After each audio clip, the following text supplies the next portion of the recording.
size from Jupiter's moon, Ganymede, larger than the planet Mercury, to small asteroid-shaped ones like the Martian moons, Phobos and Deimos. That number has exploded.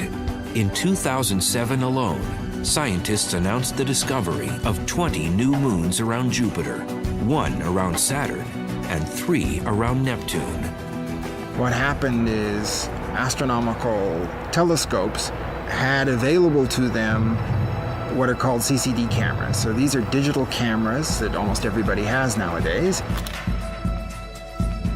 It's difficult to hold astronomers to an exact number of moons in the solar system. As cameras become more sensitive and telescopes more powerful, more moons reveal themselves.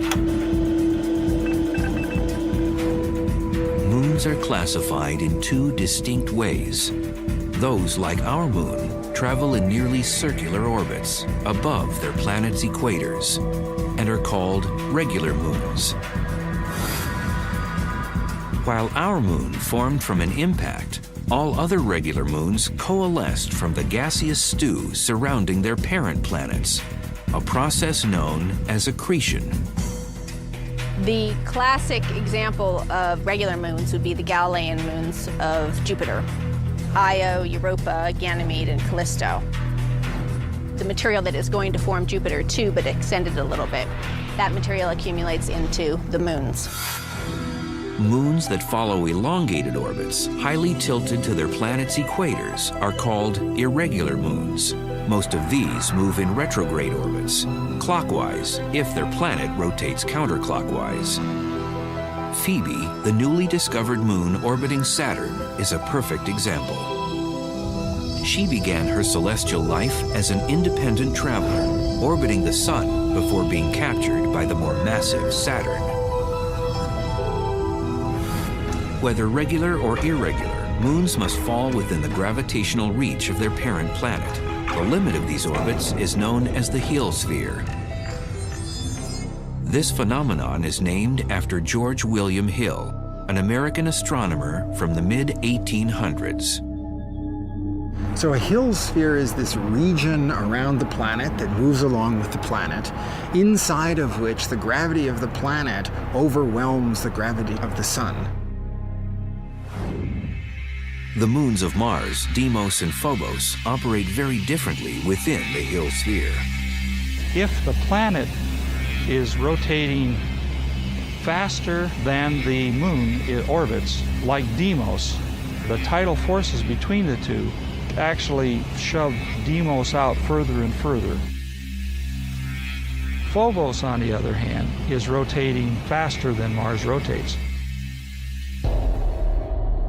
These small moons were discovered by American astronomer Asaph Hall in 1877. He named Phobos after the Greek god of fear and Deimos for the god of terror.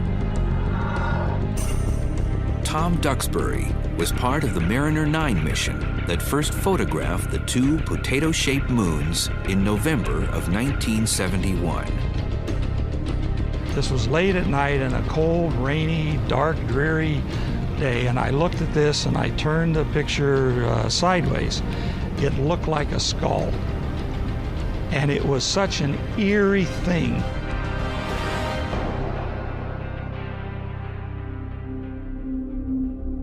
Phobos is in a death spiral. It orbits just 3,700 miles from the Martian surface, closer to its host planet than any moon in our solar system. If our own moon were as close to the Earth as Phobos is to Mars, it would look 20 times larger. Its orbital period would be in hours, not days like it is now, but hours. And at full moon, it would fill the sky. The daily tides, would rise and fall tens of feet, if not hundreds of feet. And so the Earth's moon would eventually crash into the Earth in such a situation. Phobos's predicament is caused by a process known as secular acceleration. As Phobos races faster than Mars rotates, a tidal bump is raised on the Martian surface. In the process, Mars yanks Phobos closer to its surface with each orbit. The struggle between Mars and Phobos is similar to the dynamics of a simple game of tetherball.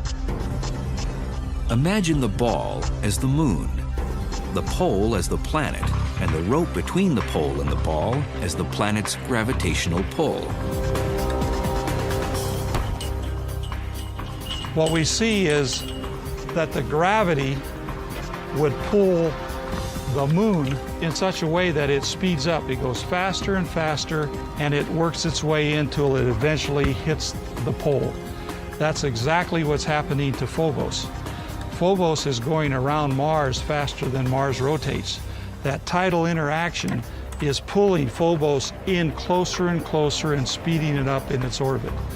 In about 50 million years, we expect Phobos to be pulled in so closely it will impact Mars and disappear as a moon of Mars.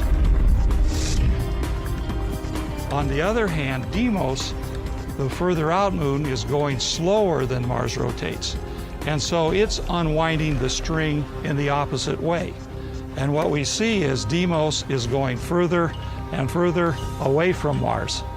And eventually Deimos will be pulled away from Mars by the gravity of the sun. So over time, Mars will become moonless.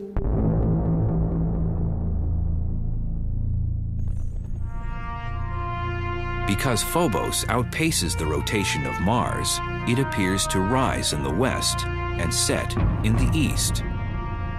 Instead of the planet turning quickly under it like our moon and most other moons, and thus having it rise in the east and set in the west, it races ahead of the rotation of the planet, and so it comes up on the western horizon and races ahead and sets on the eastern horizon.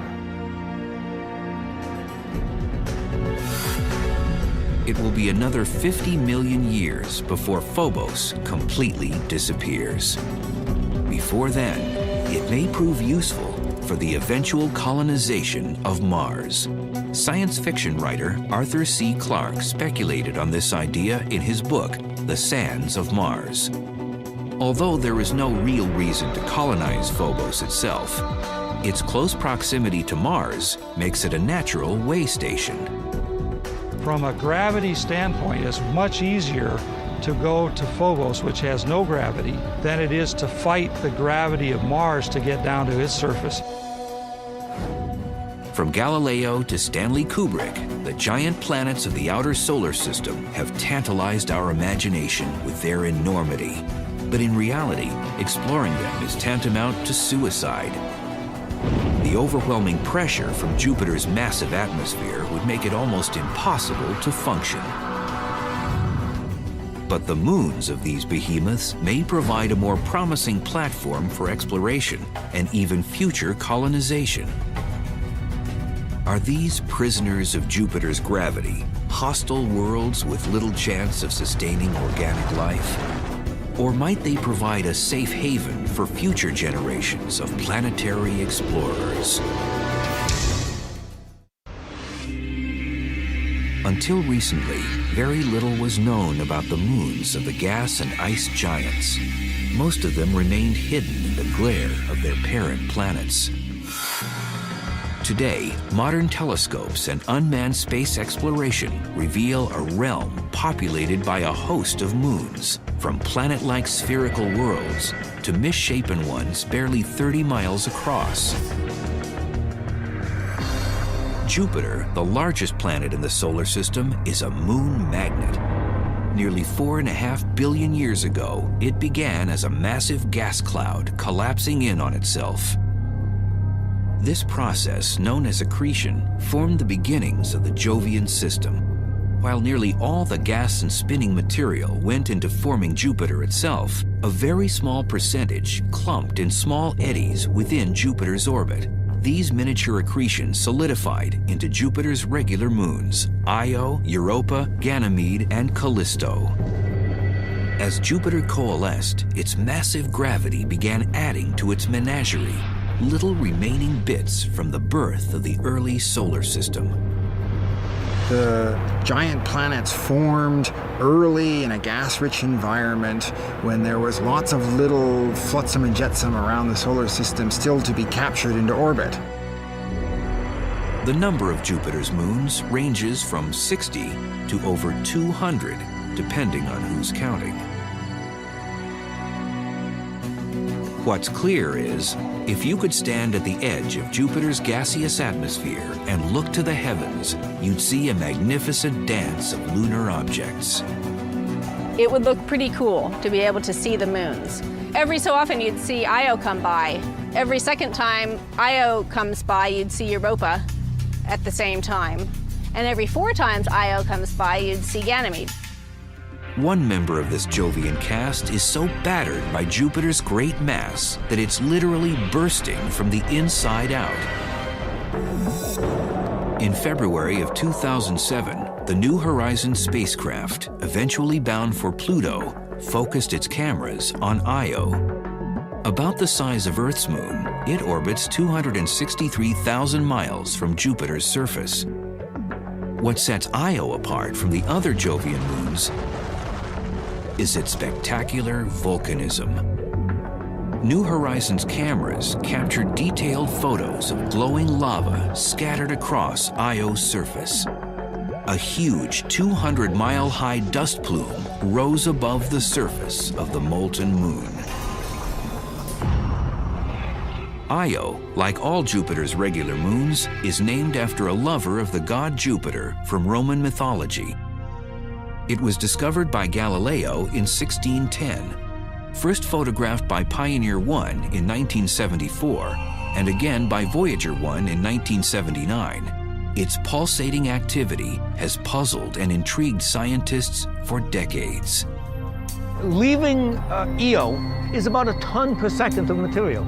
Every second of every day. It's a phenomenal machine. I would like to go to Io, even though it would be very dangerous and hot and sulfurous.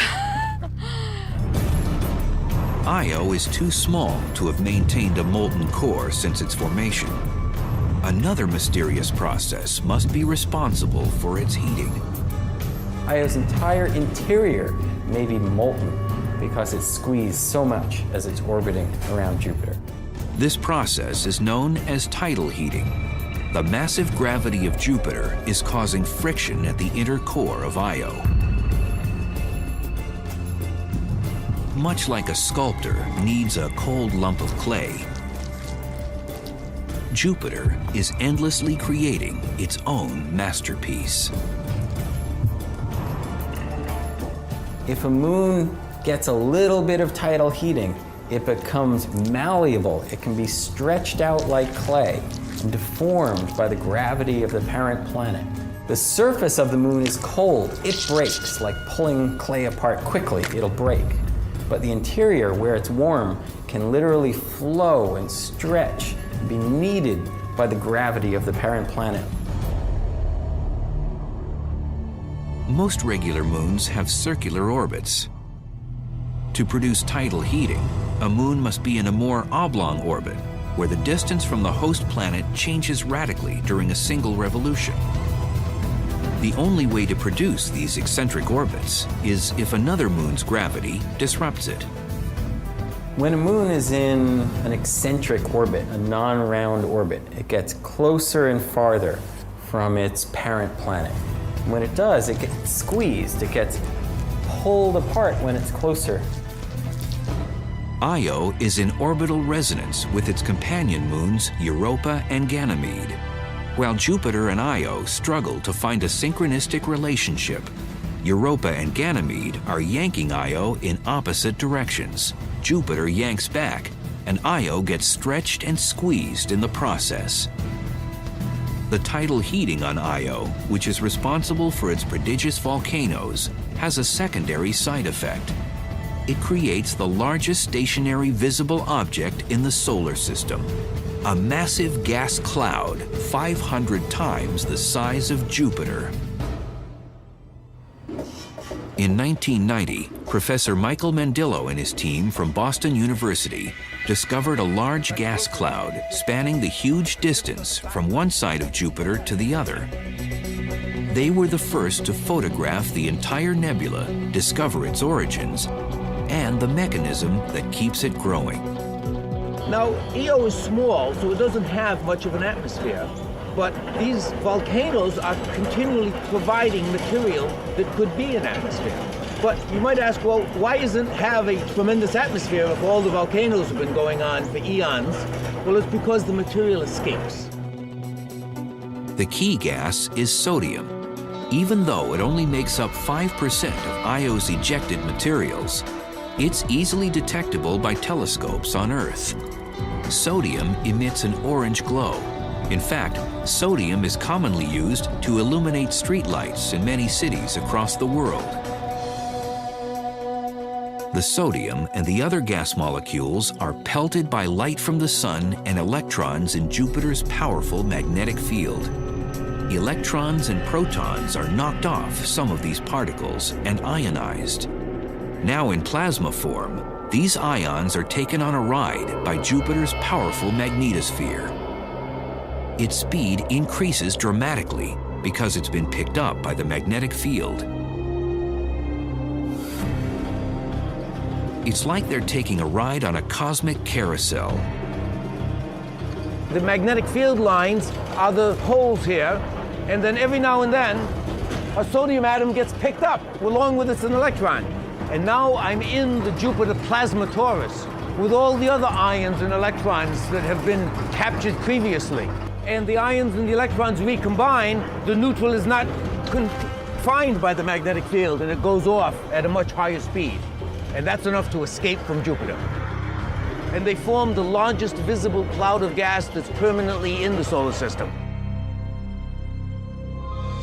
If we could see the nebula with the naked eye, it would be the size of 12 moons in the night sky. It is so enormous that to view it, Mendillo and his team created their own specialized telescope. Well, as it turns out, to get a big field of view, all you need is a small lens, like a pair of binoculars gives you a big field of view. Even in 1991, the telescope may have seemed ordinary, but its camera was highly sophisticated and, at the time, revolutionary. The digital camera. Well, once you've got a picture that's in numbers, you can do all kinds of things with it. Mendillo and his team knew that sodium existed in the nebula. Sodium also exists in the Earth's atmosphere. They were able to compare digital photographs of both Jupiter and Earth's atmospheres and bring forth an image of the nebula. Well, that was very difficult to do if you just had two photographs and pieces of paper. But now that we have these digital cameras, we've revolutionized the way that we can process images. Though Io would be a fascinating scientific and aesthetic destination, its hostile environment probably precludes that. Even landing an unmanned probe would be difficult among Io's convulsing fissures. But there's another moon orbiting Jupiter which may not only support human exploration, but possibly support its own alien life forms. Europa is one of the most fascinating and enigmatic objects in our solar system. Really unlike any place else in the solar system, and for that matter, unlike anything on Earth. The surface features are such that there are cracks in the surface, there's mottled terrain, there's chaotic terrain, and it looks like icebergs in some areas. We know Europa is an alien moon. Could it be home to alien life forms as well? Europa orbits 400,000 miles from Jupiter's surface, about double the distance of Io. And like its convulsive cousin, it too is molded by gravitational tides. Jupiter has the greatest effect. Its mass, like a persistent lover, pulls the reluctant moon toward its surface. Europa resists with its own gravity, and they form a kind of symbiosis hundreds of thousands of miles above the gas giant. But it's not just Jupiter tugging at Europa. Little Io and larger cousin Ganymede pull at Europa from different directions. It's the same orbital resonance that has such a dramatic effect on Io. However, the results are far different on Europa. Europa's surface is cold, minus 550 degrees Fahrenheit in some places. Yet there is heating. And what rises to the surface of Europa is also what makes the moon so exciting. Water. This water, actually a kind of glacial ice, is rising from an underground ocean and oozing out onto the surface, repaving it as a Zamboni does an ice rink. Europa's ocean is thought to be shallow, only about 10 or 15 miles below the surface. Water was the cradle of life on Earth. Could the same be true on Europa or other moons? Icy satellite oceans could be the most common habitat that exists in the universe. Earth's might be relatively rare, but icy satellites are probably plentiful. In February of 2007, the New Horizons spacecraft, on its way to Pluto and the outer reaches of the solar system, managed to fly close enough to Europa to send back some startling pictures. Seen only as the sun is rising or setting behind Europa are enormous geological patterns that have been dubbed crop circles. They are very large. If you were to, try to drive across one of the circles, you would very, gently go in and travel down to a location that's a few hundred feet lower than the surface you came up from, and then rise back up. The resemblance of Europa's crop circles to the mysterious ones that dot the countryside here on Earth ends when you consider their size. Each one is 2,000 to 3,000 miles in diameter. They're too shallow and uniform to be impact craters. Asteroids and comets come in different sizes and shapes. Europa's crop circles are remarkably similar geologically. Although nothing has been proven, it seems the great mass of Jupiter may once again be the culprit. The speculation is that the icy covering surrounding Europa is not tethered to the core of the moon. Rather, it's floating above the subsurface ocean, like a spherical iceberg. The polar region may be somehow shaped by Jupiter, and then over hundreds of thousands of years, slowly tugged toward the equator. This forms a line of small circle depressions dropping from the polar region toward the equator. If Europa's ice crust has similar structure to icebergs on Earth, most of it would be under the ocean's surface. This has huge implications for future exploration. It means there has to be something like 8 or 9 times that amount of ice underneath them to allow that kind of large-scale topography to exist. The iceberg theory lays to rest the belief that Europa's subsurface ocean can be easily tapped through a thin crust. Radar mapping and ultraviolet data will prove to be even more important before a Europa lander can make its way down to the surface. Future explorers will have to search out hotspots and places where this mysterious ocean has welled up through the surface, and from there try to find a way to dip into it. Those explorers may choose instead to set up a base of operations on Ganymede, Jupiter's largest moon. As Phobos might serve Martian exploration as a way station, Ganymede might do the same for the Jovian system. Larger than the planet Mercury, its gravity is closer to that of Earth's than any of Jupiter's moons. And though it's in orbital resonance with both Io and Europa, it's far enough away from Jupiter to be less affected by the gas giant's relentless tides. And at Ganymede, you could say, park in some nice big crater and build your domed, protected region, protected from the charged particles in the Jovian system, and make a pretty safe place to study not just Ganymede itself and its magnetic field and its interior and its geology, but the Jupiter system as a whole. Ganymede is the only moon in the solar system with its own magnetic field. To have this distinction, Ganymede must have sufficient mass and a hot inner core. Its mass is obvious, but where the heat is coming from is a bit of a mystery. Ganymede is affected by both Io and Europa's tidal forces.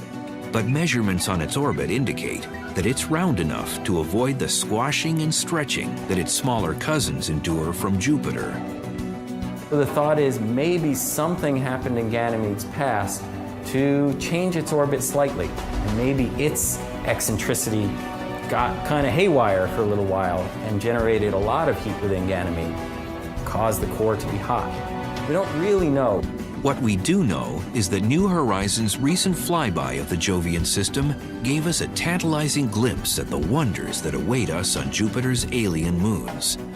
Scientists look forward to the day a lander touches down on one of these moons and starts to uncover the secrets of these mysterious worlds. Another icy moon orbits the gas giant Saturn. It's too small to hold on to its own atmosphere, but that doesn't stop it from sapping the atmosphere of its parent planet. Enceladus, even though quite small, is named after a tribe of giants in Greek mythology. Like Io and Europa, Enceladus has an eccentric orbit around its parent planet, Saturn. The tidal forces of Saturn squeeze and knead this tiny moon and create heat at its core. But unlike Io, it doesn't regurgitate molten material that coalesces into a massive gas cloud. Water doesn't well up to the surface as it does on icy Europa.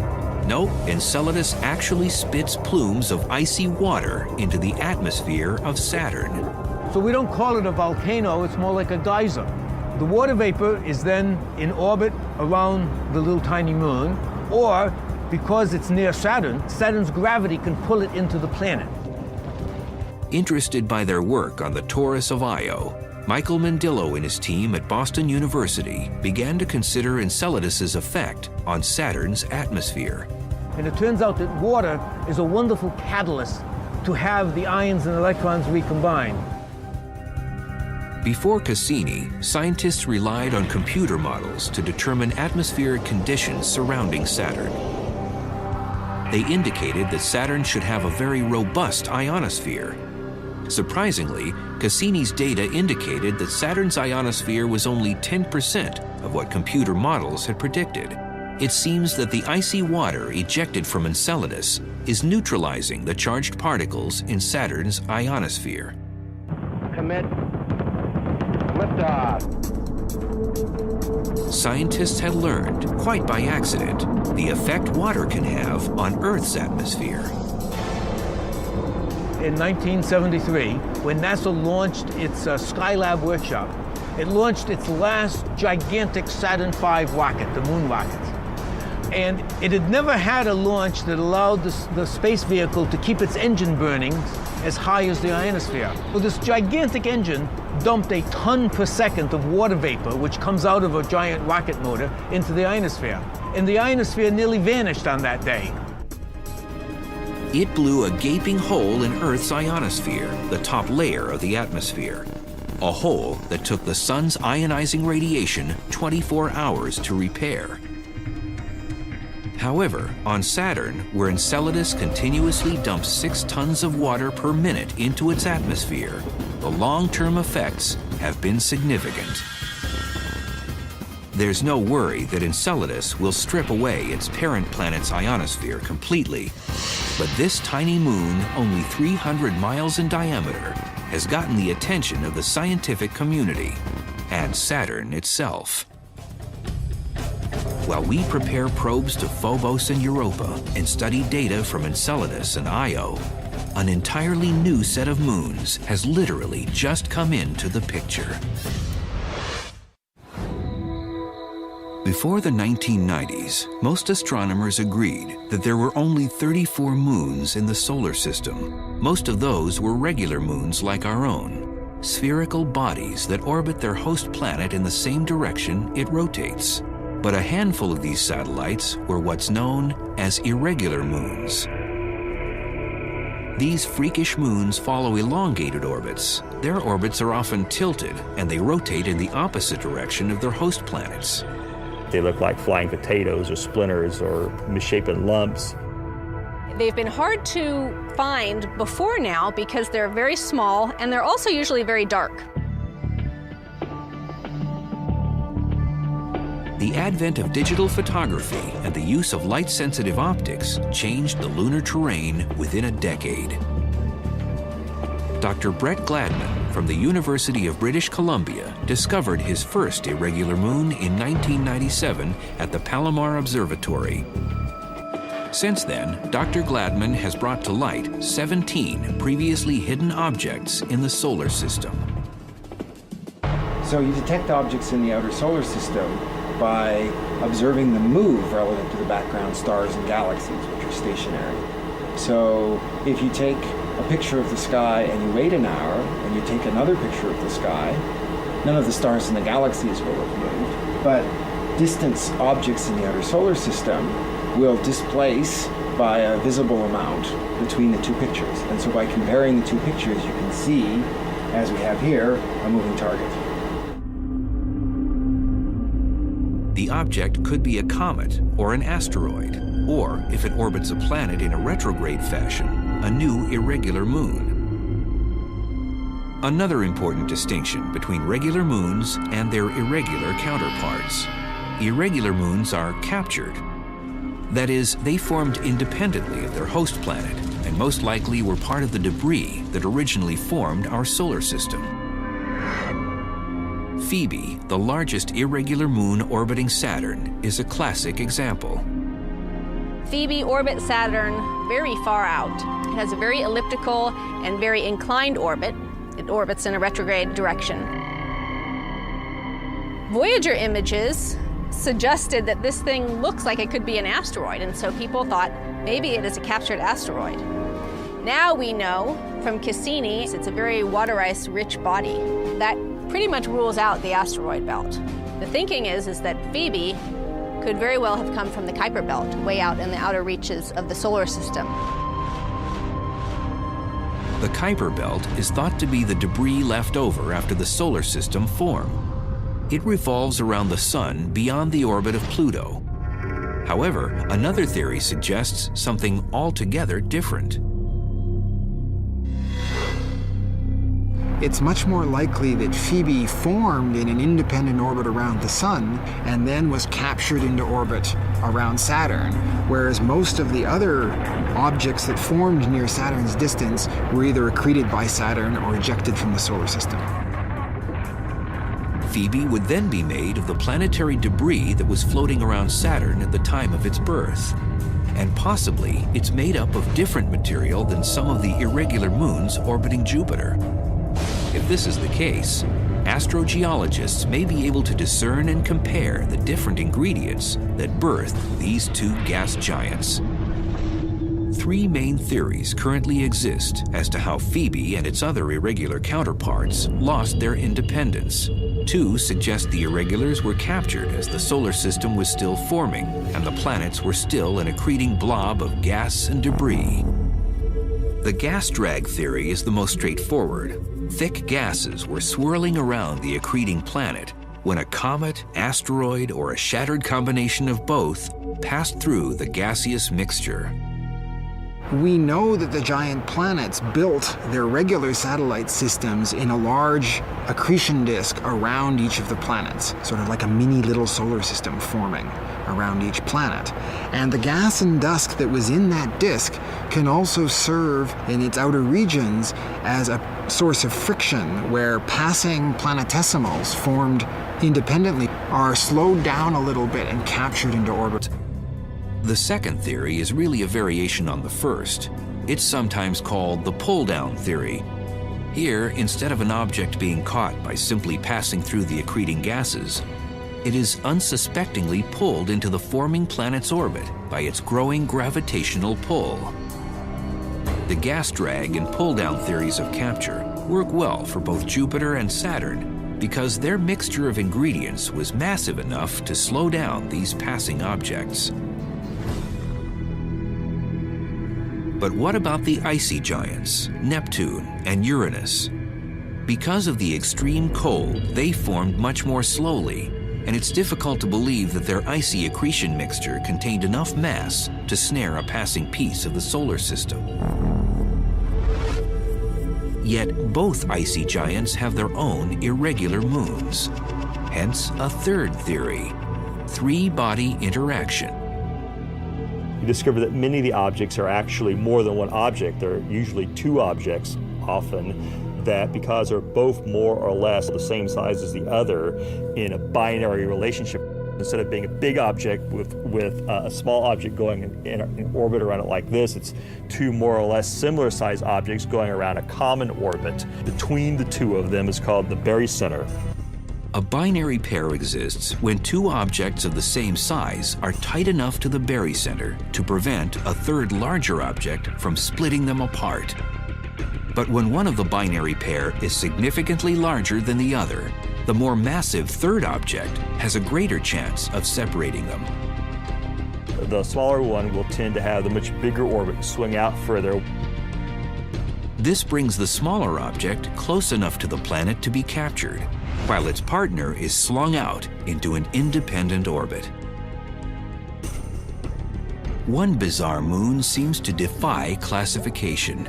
Triton orbits Neptune in a retrograde fashion, counter to Neptune's rotation. That would make it an irregular moon, except that it's spherical and orbits close to the equator, with an almost perfectly round circumference, a classical description of a regular moon. It also spews out mysterious icy plumes, with some indications that it once was, or possibly still is, volcanically active. Before Voyager 2 ventured into the outer solar system, Neptune's moon Triton was assumed to be a geologically dead ball of rock about the size of our own moon. When Voyager beamed back photographs revealing a world with mountains, fault lines, and fissures indicative of tectonic movement, as well as a surprisingly thick atmosphere, scientists were amazed. Geologic forces, usually associated with much warmer and larger planets, might be occurring on a frozen moon slightly smaller than our own. Voyager detected no active volcanoes in 1989. However, like Saturn's moon Enceladus, geysers periodically erupted from the planet's surface. What's really stunning about Triton is not just that it has some unique geological processes occurring, but the fact that they're happening even though Triton is an irregular moon. Most large moons in the solar system are regular satellites, with the very important exception of Triton, Neptune's largest moon, which orbits the wrong way. So Triton is thought to have been a captured object. A captured moon that acts like a regular one. How did an object the size of Triton slow down enough not to either pass through Neptune's atmosphere or collide directly into the icy planet?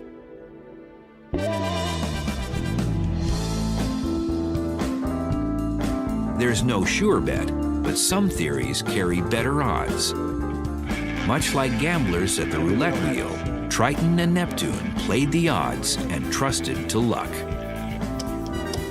Place your bets, get lucky now. In roulette, there are several ways to bet. Each one carries different odds, and like most games of chance, the longer the odds, the greater the payoff. 20 black, 20 black even. There are at least 3 possible ways Triton could have been captured by Neptune.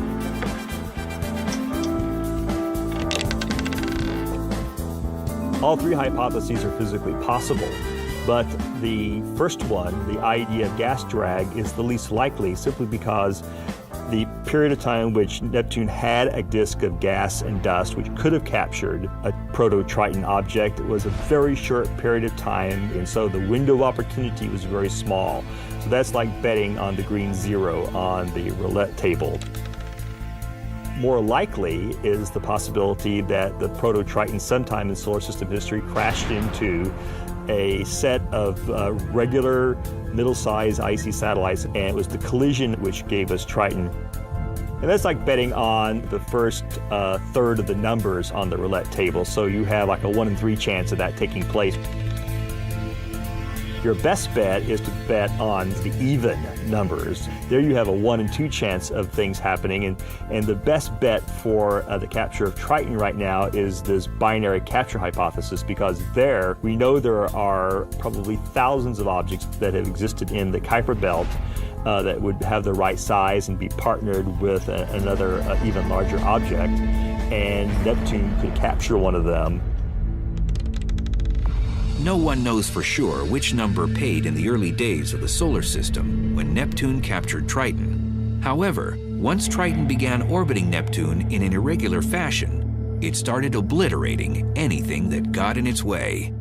Neptune doesn't have a very regular system of satellites. It's thought that the capture of Triton disrupted what would have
Or are they already here?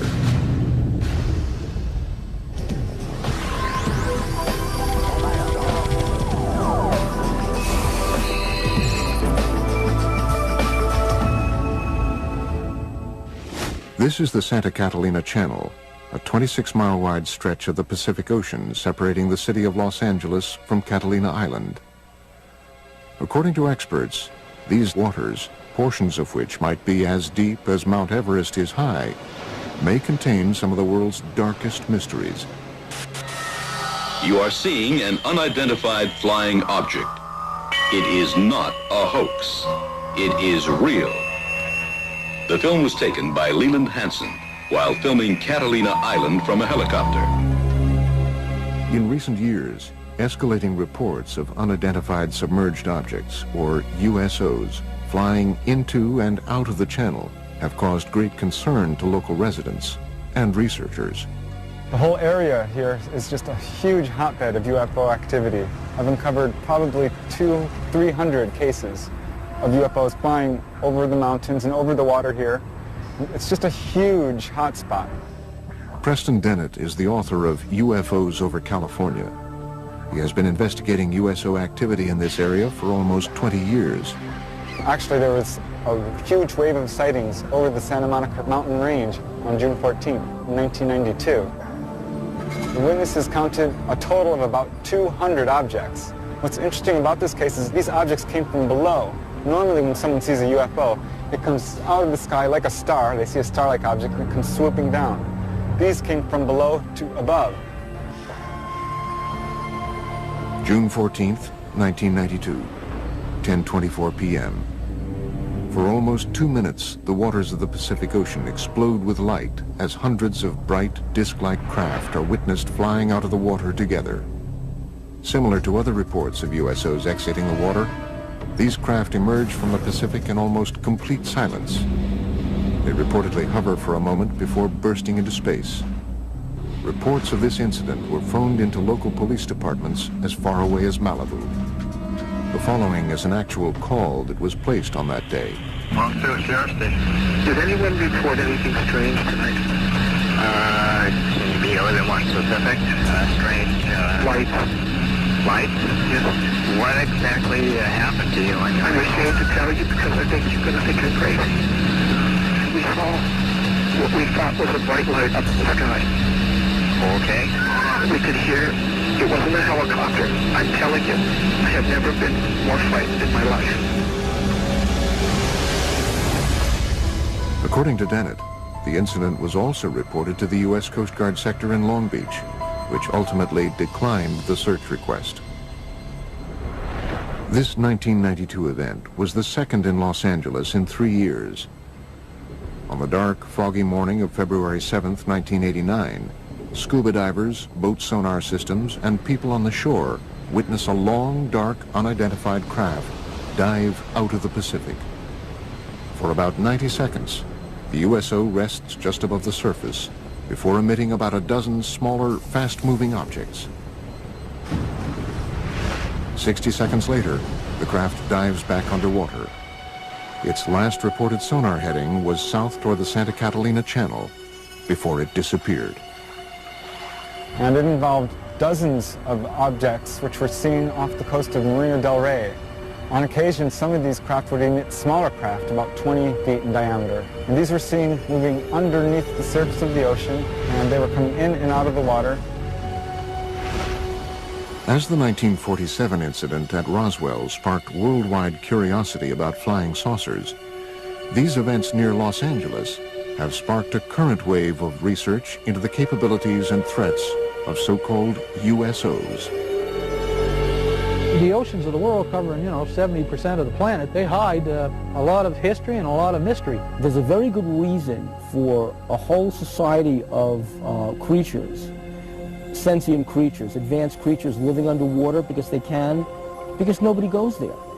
It's fascinating to think of the underwater UFOs because they know a lot about this planet that you and I don't know.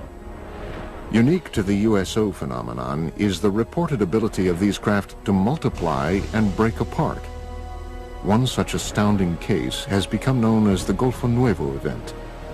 On February 8, 1960, the Argentinian Navy is on alert as they track two unidentified submarine-like objects in its waters, thought to be American subs. Then, according to reports, the underwater objects are seen on sonar to break apart and fly out of the water. Sonar contact, 173, 438 yards. Bridge contact, sonar contact, 173, 438 yards. Two gigantic submarines sighted by the Argentinian Navy in 1960 inexplicably multiplied into 6 other submarine objects. The Argentinians were never able to catch them or destroy them because the objects simply disappeared.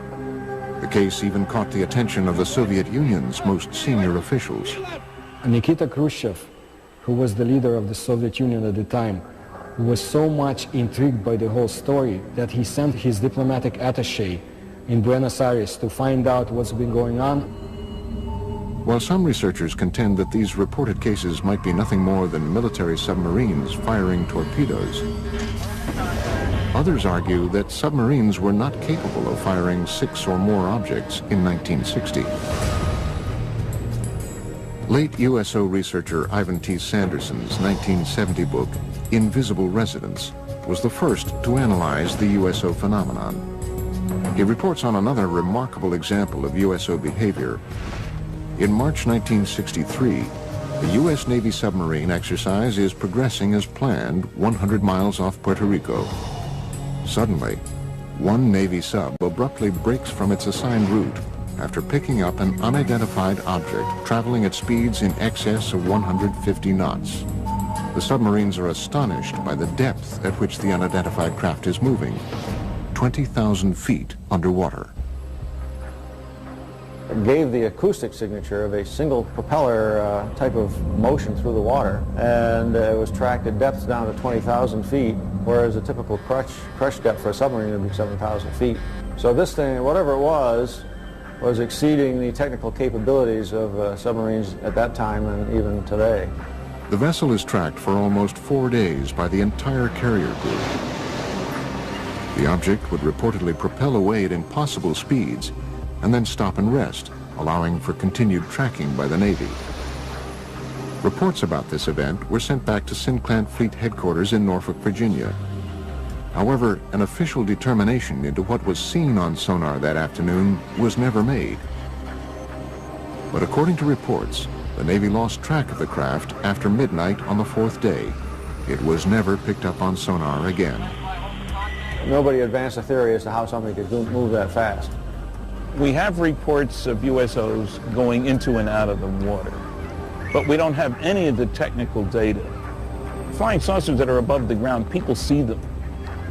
But what's underwater, the Navy sees them. And the Navy isn't talking about what it's finding.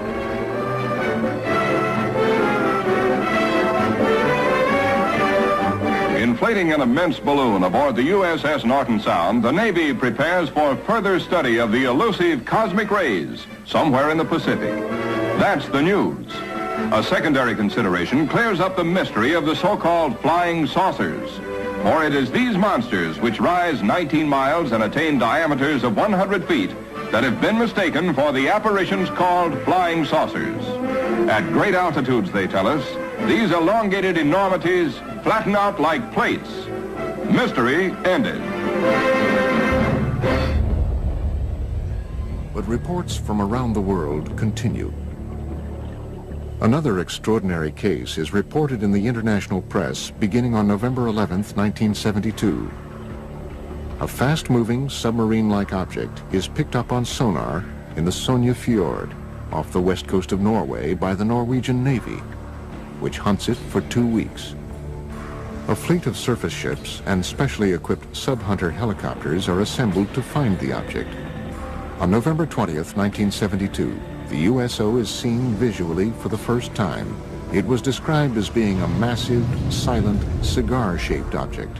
A Navy ship promptly fires its guns and torpedoes at the craft.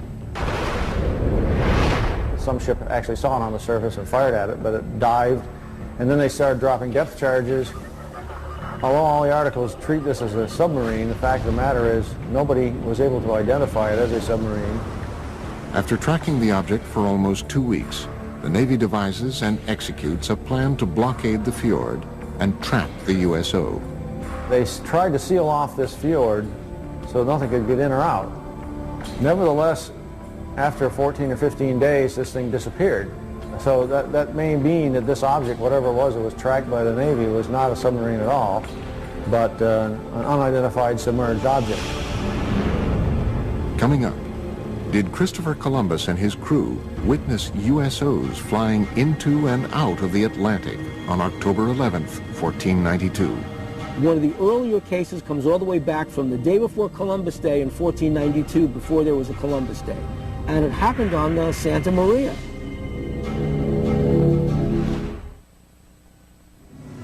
October 11th, 1492, 10 p.m. A calm, clear night. Christopher Columbus and his crew move slowly across one of the deepest ravines of the Atlantic and through the Bermuda Triangle. Below them is almost 4 miles of water. Suddenly, unearthly lights are seen flashing across the bottom of the ocean. One of the earlier cases comes all the way back from the day before Columbus Day in 1492, before there was a Columbus Day. And it happened on the Santa Maria. This person's name was Gutierrez. And Gutierrez was on the Santa Maria with Christopher Columbus and noticed an object rising out of the water, a disc-shaped object. A great flash of light with a level of brilliance unlike anything known at the time suddenly erupts from the sea to the sky, startling Columbus and his crew of 120 aboard the 3-ship Spanish fleet. In less than 5 hours, they would discover the New World. Christopher Columbus maintained a log in the ship. It describes what could be interpreted as a UFO event. They saw in the description given in the logbook the flickering of a wax candle going up and down in the night. It couldn't have been a campfire on ground because it was beyond the horizon. This possible USO incident is more than just legend and lore. For the first time ever, original text from Columbus's log has been made available to the History Channel by archivists at Fordham University, custodian of a rare handwritten copy of the journal. The October 11th, 1492 sighting was not an isolated occurrence. Over the 2-month journey, Columbus's log exhibits a consistent pattern of cryptically reported peculiar incidents, including unexplained sightings and unusual events in outer space. The following is from an entry on September 10th, 1492, the halfway point of the voyage. The crew of the Nina stated they had seen a garajo and a water wagtail, but these birds never go farther than 25 leagues from the land. From an entry September 11th, 1492. Saw a large fragment of the mast of a vessel, apparently of 120 tons, but could not pick it up. Entries on both September 17th and September 20th indicate that stars or other unidentified lights in the sky are seen to move. The cause was that the star moved from its place, but the needles remained stationary. And from the infamous entry of October 11th. The Admiral, at 10 o'clock that evening, standing on the quarterdeck, saw a light. Calling to Pero Gutierrez, he told him he saw a light and bid him look that way, which he did and saw it.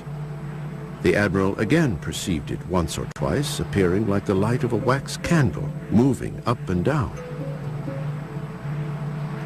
Is it possible that these strange events, recorded during the most fabled nautical journey in history, were the result of otherworldly vessels tracking Columbus's fleet? Some suggest, however, that any interpretations or rationalizations that might be gleaned from Columbus's log are not the whole truth. If Christopher Columbus saw a strange thing come out of the water, fly around his ship, and then take off, would he have told anybody about it? They'd have locked him up in the brig instantly. The guy's crazy, because things can't do that. One of the earliest USO reports comes from 329 BC. After witnessing what he described as shining shield-like objects flying into and out of the Jaxartes River in India, Alexander the Great was so convinced that he witnessed otherworldly vessels, he spent the final 6 years of his life searching for evidence of these objects in a diving bell, believed to be the world's first submarine. Some conclude, however, that Alexander's underwater adventures had a greater goal, finding and conquering the one kingdom that had eluded him, Atlantis. Well, Atlantis first enters literary history in the philosophical dialogues of Plato. These are the Timaeus and the Critias. The gods, bothered by the attitude of the Atlanteans, decided to destroy Atlantis. In one day and one night, they destroyed it with a cataclysm, and it sank. To this day, researchers continue to speculate about Atlantis as a hub of USO activity. The legend of Atlantis definitely is based on knowledge, probably lost by today, of some secret underwater civilization. Atlantis's supposed location in the Mediterranean would have provided USOs a convenient position from which to monitor human civilizations and their shipping routes to and from Asia Minor, Rome, and Athens. The Mediterranean was the cradle of ancient civilization. The Phoenician traders traveled back and forth between the Middle East and Greece across the Mediterranean. If there were a culture of either aliens or original inhabitants of planet Earth who wanted to seed the planet, to seed humanity with myth, the Mediterranean is a natural base for them to set up an underwater facility. Well, I don't know if Plato was talking about unidentified submerged objects when he came up with Atlantis, but I suppose there are people who, number one, assume that Atlantis is real, number two, that it's somewhere in the Atlantic, number three, that it's buried under thousands of feet of water. The ancient Athenians, however, were not the first to record stories of unidentified objects in the oceans. Experts believe the ancient Egyptians may have even recorded sightings in their hieroglyphic drawings. In ancient Egypt, in the temple at the city of Abydos, somebody made an inscription, a depiction of a submarine. There was another depiction of an object that looks like a helicopter. Who made it? How did the ancient Egyptians know about it? We have no idea. One of the earliest European cases is a series of reported English sightings in the 11th century. One of the oldest cases I have on the site goes back to the year 1067. It has to do with this people in the countryside seeing something flaming in the sky that came down to earth, lit up the countryside, and then went up again, and then into the sea. Carl Feint has been researching USO phenomenon for almost a decade. His internet site, waterufo.net, has an archive of over 900 current and historic USO reports. According to Feint, one of the 20th century's first cases was reported in detail in the Philadelphia Inquirer on August 1st, 1904. A British cargo ship, the Mohican, en route to Philadelphia was, according to the paper, enshrouded in a strange metallic vapor which glowed like phosphorus. I have found out recently that that case is a heck of a lot more detailed and scary than originally shown. The captain and the crew confirmed that an object came across the ocean, a cloud, approached the ship, and it was glowing. Not a meteor, going straight down, just coming across the sea. As it came towards the ship, the captain was trying to distract the crew to get them to do something different, you know, and get over the fear. They couldn't move anything while the cloud was around the ship. The Inquirer further reports that during the event, the ship's compass revolved with the speed of an electric motor, and the sailors were unable to raise pieces of steel from the magnetized decks. The story goes on to quote the Mohican's Captain Urquhart, who confirms that the account is vouched for by every man of the crew. But perhaps the most astounding USO-related event, according to experts, is a Canadian case from 1967. The Shag Harbor case is the most important USO case in documentation. The UFO moved underwater to a different point. A second UFO joined it. Coming up, we visit Shag Harbor, Nova Scotia, on the 38th anniversary of this crucial USO incident. On October the 4th, 1967, that's where the lights was, right behind me on the water.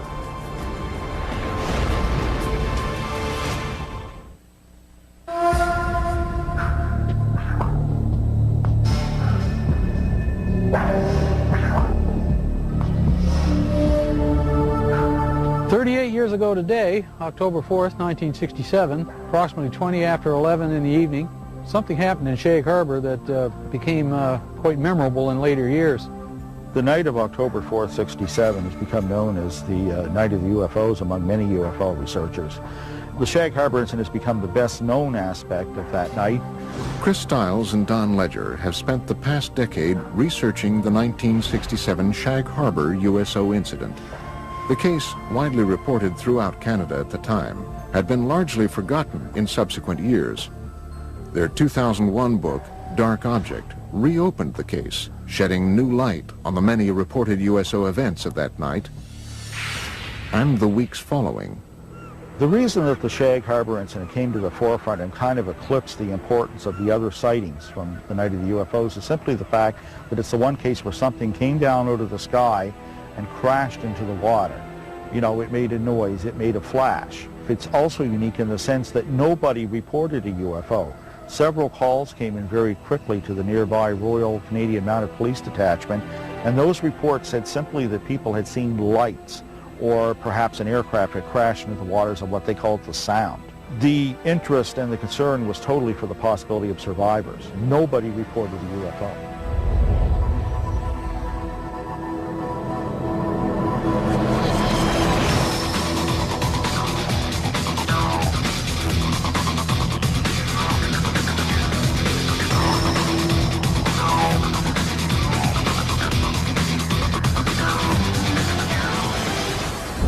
I'm not surprised now that I had seen something in the sky that night, because all over Nova Scotia, the night of the Shag Harbor incidents, there were many, many, many UFO reports. Just up around the bend, we'll be coming into Shag Harbor, and the site crowd gathered and watched whatever it was that happened here 38 years ago today. Each year, Ledger and Stiles make an anniversary trip to Shag Harbor to meet with Norm Smith, one of only 3 surviving witnesses. See the island out there? That's where it all took place, right off there. That's where we seen the light in the water. Hey, sir. How you been? Good. Wow. How are you? Same old, isn't it? The 3 of us stood on the lawn watching the lights. Eventually it started going, it looked like it was moving to us, and then on a downward slope towards the ground. We thought it was a plane crash. So we jumped in the vehicle in my old man's car and my uncle's, and we went up to this spot right here by the Irish Moss plant. And when we got here, there was probably 10, 12 other people. We watched the lights on the water for a period of 2 or 3 minutes, and then the lights disappeared. What happens next is indisputable. Before midnight on Wednesday, October 4th, the Royal Canadian Mounted Police officers who witnessed the event from the shoreline searched the water on boats until 3 a.m. with the help of several local fishermen, including Norm Smith. At noon on Friday, October 6th, Canadian Navy divers from Halifax arrive and search the area through the weekend. Eventually, 7 divers were dispatched from the Fleet Diving Unit in Halifax and taken down to Shag Harbor. The search effort continued through all the daylight hours of Saturday and Sunday, and by Monday morning that search was officially terminated in Ottawa, and they just simply state unidentified flying object and circle it and underline it. According to government reports, the object travels from the south to the north along the Nova Scotia shoreline. At one point, it stops and hovers. Then at approximately 11:20 p.m., it enters the water at a 45-degree angle, 300 yards offshore. Directly behind me where we seen the lights, right at Bomb Portage Island, directly behind me. When the Royal Canadian Mounted Police officers that had responded to the call arrived at the shoreline of Old Highway number 3, the UFO was still moving upon the surface of the water. The object also appeared to be leaving a trail of dense yellow foam.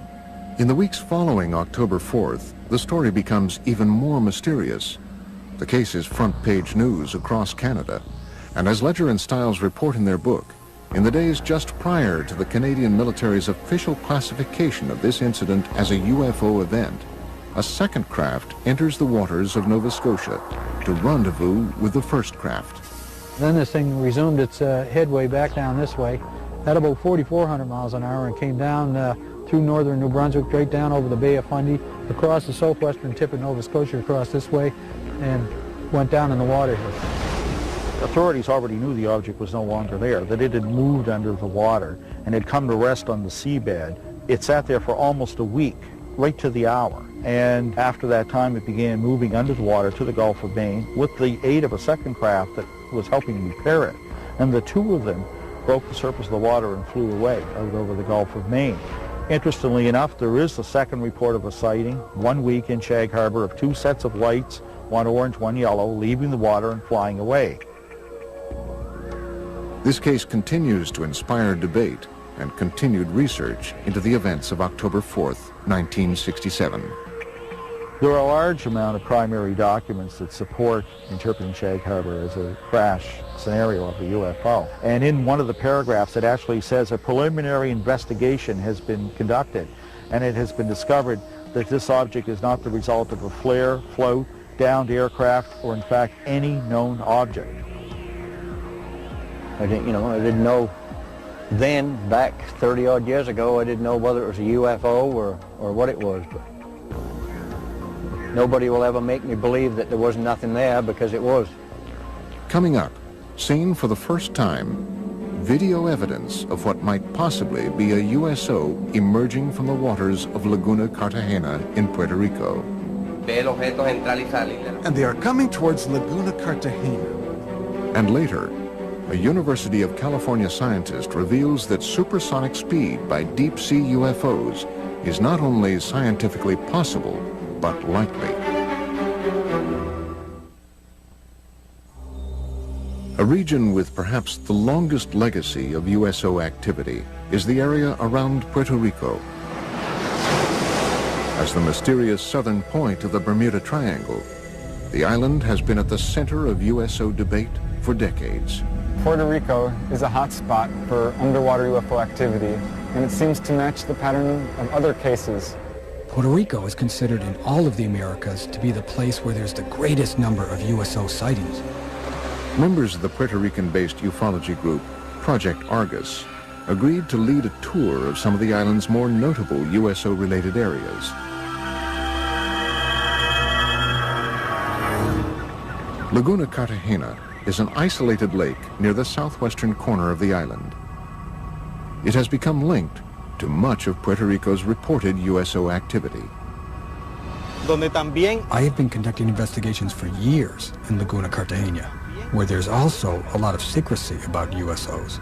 Laguna Cartagena since 1930 has been a place where hundreds of cases were reported of flying objects coming and going from the area. October 8, 2002, approximately 9 p.m., Puerto Rican police officer and Project Argus member Carlos Torres witnesses a red glowing USO fly out of the waters of Laguna Cartagena at an incredible speed. Then it stops and hovers just above the water. I was a witness of an object suspended over Laguna Cartagena. The military got involved because they were also witnesses. The object flew away and then back from Monte Indio. And it stopped and hovered over Laguna Cartagena. After hovering for several minutes over the area, the object was seen to crash back into the lake. Another Argus member, Giuseppe Quinones, believes he captured the same object on videotape in 2004. I took a video on November 20th, 2004, in the immediate area of Laguna Cartagena. Seen for the first time, possible video evidence of a USO near this enigmatic lake. The brightly lit craft-like object was seen emerging from the water. Here, it hovers for almost 1 minute before flying away. ya que en un momento en la década de los In the mid-1990s, several attempts to disprove the USO activities were made, despite hundreds of witnesses that said they saw lights going in and coming out of the water. entrar y salir de Laguna Cartagena. They have been seen all over Puerto Rico. Specifically, the most mentioned places are Laguna Cartagena and Route 303. Está la carretera 303. The region of Lajas, through which Route 303 runs, has been another source of significant USO and UFO reports, including a possible 1997 crash on Monte Indio that left behind a scorched earth impact zone and many unanswered questions. In May 5, 1997, an UFO crashed there, burned many lands on the top of the mountains, and there was federals that night, and they obtained something that we don't know, an UFO.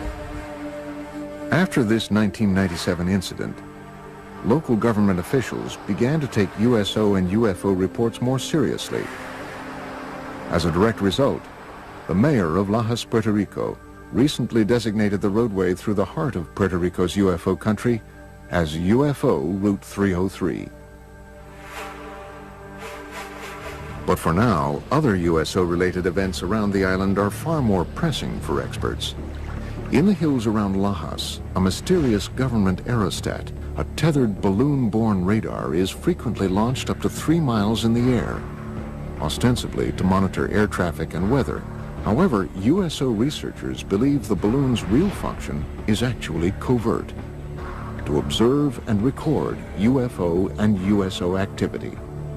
There is a government document in the legislature where a secret investigation was conducted. Not public, but secret, about the USO events in the waters.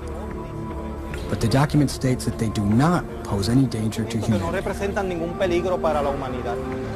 The volume of USO reports from around this small island have prompted many to speculate that the deep waters directly below the southern tip of the Bermuda Triangle, just offshore, conceal more than USOs.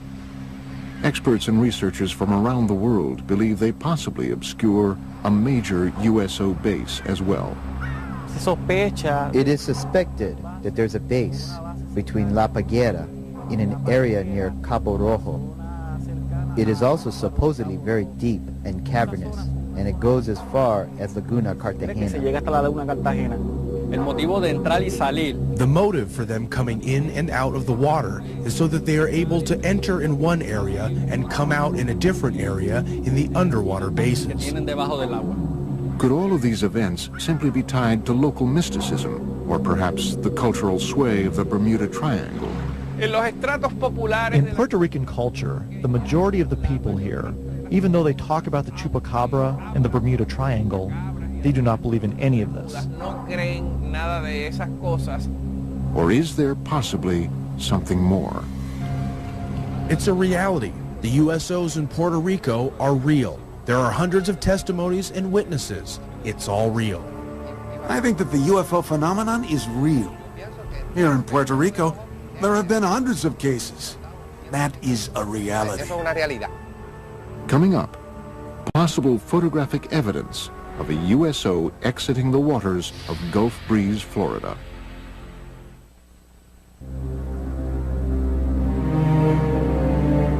It is believed that unidentified submerged objects are able to move through our oceans and seas in ways that defy all principles of modern physics. Experts are confounded by the ability of these vessels to reportedly travel at extreme depths, pass through ice with impunity, and traverse water at supersonic speed. These kinds of craft, ostensibly, can travel underneath the water because they are impervious to water, just like they're impervious to gamma rays, cosmic rays, impervious to anything that gets in the way of their traveling in space. According to all information, we are dealing with a very advanced technology. They circle ships and next thing you know, dive into the water. It's not a barrier to them. They just go from one medium to another. In late 1969, while conducting their regular Operation Deep Freeze ice-breaking exercises near Antarctica, U.S. Navy sailors aboard the USS Calcaterra reportedly witnessed an unidentified submerged object with some extraordinary capabilities. Ivan Sanderson in Argosy magazine, where he talks about an event somewhere in the Arctic when an object came up through the ice and took off. Really sort of burrowed its way through. A large submarine-shaped object, at least 100 feet long, is seen bursting out of the frozen ocean through several yards of solid ice at an incredible speed. But this case, however, is only one of many similar incidents reported by navies around the world. I know of one case that occurred near Leningrad. In the winter of 1976. A USO broke down through the ice, maneuvered underwater, and then again broke back out through the ice. They do melt ice. Now, if you had a meteor, the dynamics of the thing would break the ice into chunks and scatter them all over the place. With the UFO, it's a clean hole. USO witnesses have also reported seeing waterspouts beneath USOs as they exit the water, including Ed Walters, a resident of Gulf Breeze, Florida, who snapped this never-before-seen Polaroid picture of what appears to be a USO above a tornado-shaped waterspout on July 7th, 1988. So he was looking north towards the Gulf Breeze across the Santa Rosa Sound, a distance of about 7,000 feet. He noticed that the water down beneath the object started to get all foamy or something. He could see it dancing around, and all of a sudden this column of water went up and contacted the bottom of it. The picture that he took actually shows that. Such cases have caused some experts to assert that USOs might possibly use water as a fuel source. There are those who feel that water is essential for the fusion process. There are a lot of cases where UFOs hover over reservoirs and small bodies of water, not only large bodies of water. It does seem to be some evidence that they can use water to help their craft in some way. They may use water as a fuel. When these cases where they talk about objects hovering over the water and seeming to suck water up in, certainly sounds like they need a big drink or something to keep going. Modern scientific theories abound about how USOs developed the ability to propel themselves through water with great efficiency. Researchers envision everything from massive jet-like propulsion systems to frictionless bubbles that cocoon the objects. So the engines wouldn't be engines as you and I would imagine engines. They would be generators, generating a magnetic force, creating a magnetic envelope around the craft that repels the Earth's natural magnetism, hence allowing them to accelerate, decelerate, climb, fall, and navigate through the water. By exerting forces at the surrounding fluid, seawater, nice electrically conducting fluid, you control the drag, you control the flow, the speed, the lift. You can get around all the problems of high-speed motion under the water. A magneto-aerodynamic system would work similar to the electromagnetic submarine that was successfully tested. An electromagnetic submarine was in fact built and tested by the University of California, Santa Barbara in the mid-1960s. It took advantage of saltwater's natural ability to conduct electricity. The first successful test of an electromagnetic propulsion system was conducted on Earth in 1966, when this electromagnetic submarine was first demonstrated. This electromagnetic submarine moves through the water as a result of electromagnetic forces. It has absolutely no moving parts. The principle here is that seawater is an electrically conducting fluid. You push against the seawater by Newton's laws, elementary physics, it pushes back, and off you go. Is it possible that USOs take advantage of this natural capability of our oceans to reach supersonic speed? Water is a great magnetic conduit. In fact, if they were traveling using a process called diamagnetism, which is a weak repellent force, then water would enhance that force, which would explain why these craft are able to navigate in water so well. One researcher theorizes that USOs might move rapidly through the water and avoid catastrophic damage using the same principles as a common light bulb. The UFO is the filament in this particular case, and the bulb is the field, and that protects the UFO. It keeps the water from coming onto it when it goes in. They move it though, and it never touches the UFO. And that can be achieved by creating so-called supercavitating bubble around the whole object. In that way, whole object travels together with a bubble of water vapor. Marko Princevac is a professor of mechanical engineering at the University of California, Riverside. He devised an experiment for the History Channel demonstrating the physics behind possible supersonic movement through the water. Basically, the only thing that you can play with is a shape of a vehicle. And it will deviate from standard shapes of a submarine. To demonstrate how different shapes can produce the conditions for supersonic underwater travel, Princevac and his team force an underwater current along with green dye and high-powered lasers around different submersed objects.